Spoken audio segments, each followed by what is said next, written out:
Before there was a Denver, before there was a Las Vegas, Boise, Missoula, or Sacramento, before there were the cities of Seattle or Portland, there was Astoria, Oregon. This tiny outpost, carved out of the western wilderness on the edge of the continent, is the oldest American settlement west of the Rocky Mountains. And while others have come and gone, this little town just keeps going, generation after generation. And the story of its longevity is a history that rivals any other for uniqueness and grit. Today, this vibrant city still thrives at the mouth of the Columbia River. And a visit here is like stepping through a doorway into an intriguing past that comes alive and continues to be an adventure in history.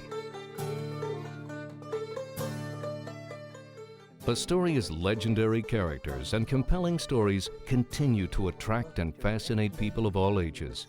This tiny settlement on the far edge of the American frontier was first popularized and romanticized in the mid-1800s by America's first international best-selling author, Washington Irving.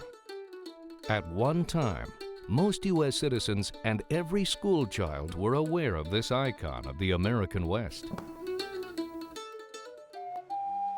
The story begins with the rich natural resources of the Pacific Northwest. Its mild climate and rugged beauty would both entice and challenge all those who would call it home. For centuries, local Native Americans utilized these resources to create a prosperous culture and a complex society. They developed the large river corridor here as an important trade route. Their communities along the river and the coast flourished, and their reputation as skilled and savvy traders is already legendary when the first European ships visit the northwest coast. The northern Pacific Ocean is the last place to be explored by Europeans. The Russian, Spanish, French, and British sailors don't arrive here until late in the 1700s, and that's when they begin to chart and map the islands and bays and harbors along the shore. The big discovery occurs in 1792. An American fur trader is sailing along the shore, and he happens to see an opening. He sails his ship in, and just like that, Captain Robert Gray discovers a huge river, which he names after his ship, the Columbia. To these traders and explorers, the discovery of such a river is big news. Back in this era, before there are trails and roads, a river serves as a highway deep into the interior of the continent. And the discovery of this mighty Columbia River will give them access to thousands of miles of waterways. In 1803, President Thomas Jefferson dispatches the Corps of Discovery to explore the western territories of the United States, led by Captains Meriwether Lewis and William Clark. In 1805, the expedition reaches the mouth of the Columbia. Their winter camp, near present-day Astoria, is called Fort Clatsop, named after one of the local tribes. The food and knowledge the natives provide proved crucial to the expedition's survival. Lewis and Clark return east with tales of friendly natives eager to trade and rivers and streams rich with beaver and other fur-bearing mammals. In New York, a wealthy and forward-thinking businessman by the name of John Jacob Astor realizes his opportunity to dominate the fur trade of the Pacific Northwest. A savvy immigrant from Waldorf, Germany, Astor knows the value of controlling the mouth of a huge river. In 1810, he sends an expedition by land and sea to establish an American trading post at the mouth of the Columbia. Astor is not without competition. The fashion of the early 1800s has created an enormous worldwide demand for the sleek and abundant beaver pelts of the Pacific Northwest. The Russians are in Alaska, expanding south. The Spanish are in California, pushing north, and the British are racing westward across Canada. The British fur trading companies, already well established in Canada, are perhaps the greatest threat. With the northern boundary of the U.S. still vague, ownership of the Pacific Northwest is up for grabs. In the spring of 1811, with war between the U.S. and Great Britain imminent, Astor's party erects a small trading post at the mouth of the Columbia. They name it Astoria. John Jacob Astor is well known in the fur trading world. Though he's never visited the town that bears his name, the small stockade that he establishes here at the mouth of the Columbia River, some folks call it the Jamestown of the West, is the first permanent U.S. settlement west of the Rocky Mountains. Astoria will be thrust onto the international stage during the War of 1812 when it helps play a major role in forming the very shape of our country.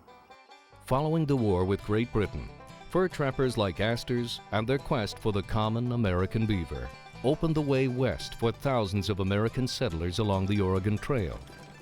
These new American settlers finally put to rest any foreign claims to this rich region. The dense forests around Astoria are key to the area's development. By the mid-1800s, huge quantities of Oregon timber are being exported, putting Astoria on the map as a center of trade, commerce, and industry. But it's the Columbia River, with its massive salmon runs and budding maritime industry, which begin to emerge as the defining commercial and cultural characteristics of this growing port. The Columbia River is home to millions of salmon, which feed to people who live here, but the fish spoils before it can be shipped to distant markets. But then in the 1860s, a new technology arrives. It's a process where food is cooked inside of airtight containers to preserve it. They call this process canning. And the first salmon cannery on the Columbia River is built in 1866. The first experimental batch of canned salmon is shipped out to market and sold. The cannery workers wait for some response. And finally, word arrives. It's delicious. Send us more. We'll buy all you can make. Immediately, they start building another cannery, and then another one larger than that, and then another one. Soon the rush is on. People realize these Columbia River silver fish are worth their weight in gold.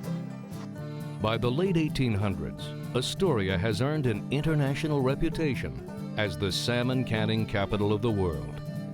Over 40 canneries line its waterfront, processing and shipping this regional delicacy to consumers worldwide. To keep up with the sheer volume of salmon, and with canneries working day and night, the demand for fishermen is high. So a lot of the canneries recruited fishermen from the old country to come over here and fish, to catch fish, so they could process in the canneries. Came from the Adriatic countries. They came from Yugoslavia, they came from Italy, they came from Greece, the Swedes, Norwegians, the Finns. They all came here for one purpose. They came to the Columbia to fish. Commercial fishing built Astoria. Astoria's immigrant fishermen are more than willing to cast their fates and fortunes into the sometimes lucrative but always dangerous waters of the mouth of the Columbia. But it is not without risk. It's said, a salmon's head is worth $1, but a fisherman's head isn't worth a nickel. Even the earliest mariners attempting to navigate the mouth of this huge river were challenged by the notorious Columbia River Bar, which is now becoming known as the graveyard of the Pacific because of the hundreds of ships lost in its treacherous waters. By the mid-1800s, the need for safe passage across this hazardous bar is evident. One of the men capitalizing on this danger is Captain George Flavel. He's the first licensed bar pilot here in Astoria, and he's made a fortune helping people across the Columbia River Bar. Not only is he the wealthiest man in town, but he's just built the grandest house in town as well. His hand can be seen everywhere in town. He's one of the cleverest businessmen you'll ever encounter. In fact, the people in Portland refer to him as the octopus at the mouth of the Columbia because his tentacles are in everything, from the docks to the warehouses to the bank that he started. All of this investment has led to Astoria being a boom town, and immigrants are coming from all over the world every day to work in these new industries. Fortunes are being made on Columbia River salmon as Finnish, Swedish, Norwegian, Croatian, Irish, and Italian merchants, fishermen, shipwrights, and entrepreneurs arrive in this booming port. Like most boom towns in the American West, Astoria attracts not only diverse ethnicities and cultural practices, but overnight, saloons, dance halls, and brothels sprout up to entertain the hard-working sailors, fishermen, and cannery workers.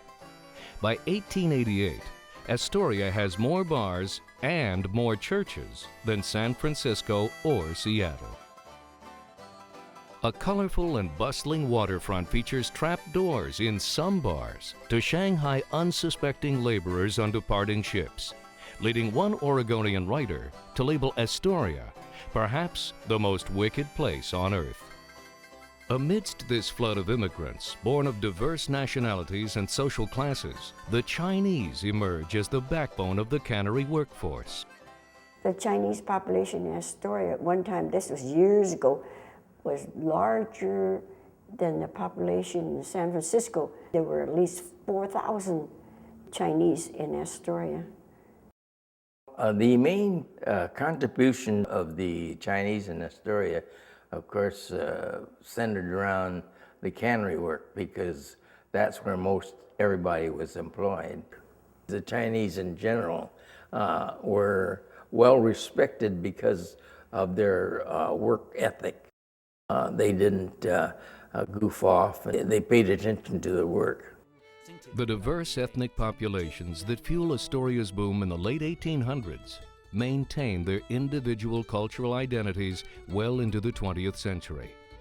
And out of this melting pot where the river meets the sea, a single community identity has evolved that is uniquely Astorian.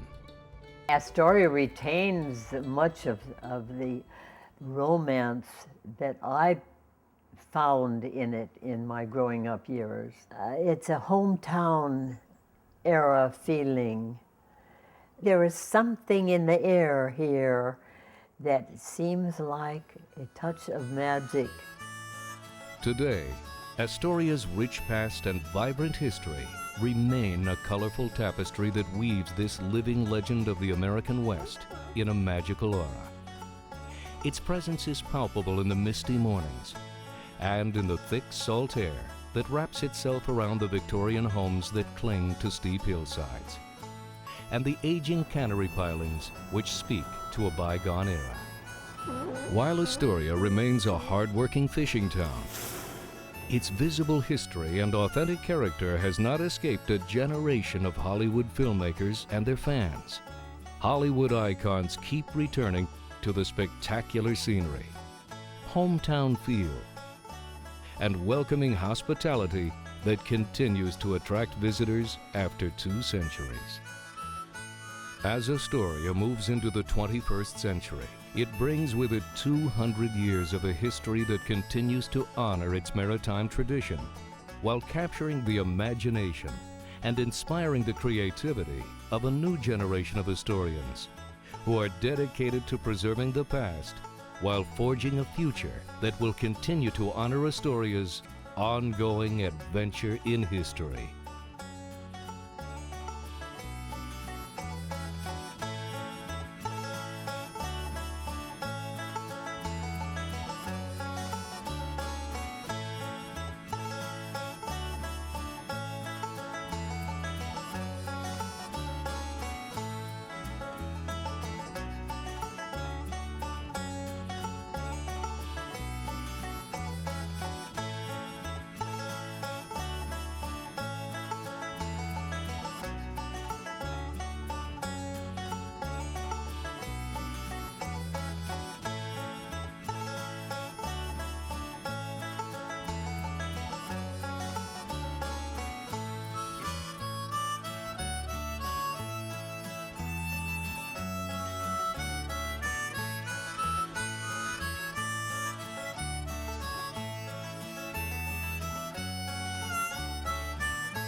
Say it right for camera.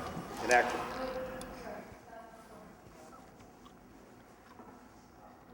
And don't forget to try the oysters.